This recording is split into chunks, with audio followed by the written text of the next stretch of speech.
সেই আসামি তাদের এই যে ভিডিওটা ডিলিট করার জন্য বিভিন্ন রকম ভাবে তারা কথাবার্তা বলছে এবং বলার পরে যখন এই ভিডিওটা মানে আপনার ভাইরাল হয় তখন কিন্তু পুরো বাংলাদেশ জুড়ে একটা ব্যাপক আলোচিত একটা ঘটনা তৈরি হয়। তো সেটারই পরিপ্রেক্ষিতে প্রবেশন অফিসার একটা বাদী হয়ে মামলা করেন।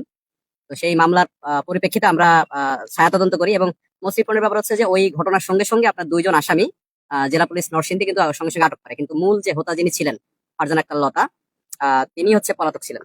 তো এই কয়দিন পরে আমরা তথ্য প্রযুক্তি সহায়তা এবং ছায়া তদন্ত করার পর আমরা তাকে নারায়ণগঞ্জের রূপগঞ্জ থেকে খাস কামালকাঠি নামক একটা জায়গা থেকে আমরা তাকে মানে গ্রেপ্তার করতে সক্ষম হই আর কি।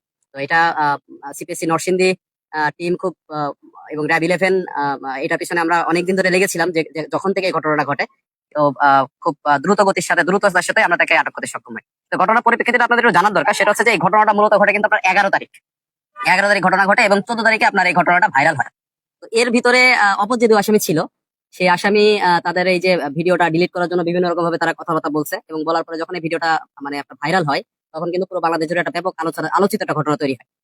তো এই ঘটনা নিয়ে আপনার হচ্ছে যে মামলাটা হয় সেটা হচ্ছে আপনার 2013 সালে যে শিশু আইনটা আছে আমাদের সত্যধারা আইন 70 ধারাতে মামলা হয়। এছাড়া আপনার 201 109 এবং 34 ধারা মোতাবেক এখানে মামলা হয়। এখানে দুজন আসামি আপনার অ্যারেস্ট আছে এবং আজকে আমরা প্রধান যে আসামি ফারজানা আক্তার লতাকে আমরা গ্রেপ্তার করি। ধন্যবাদ।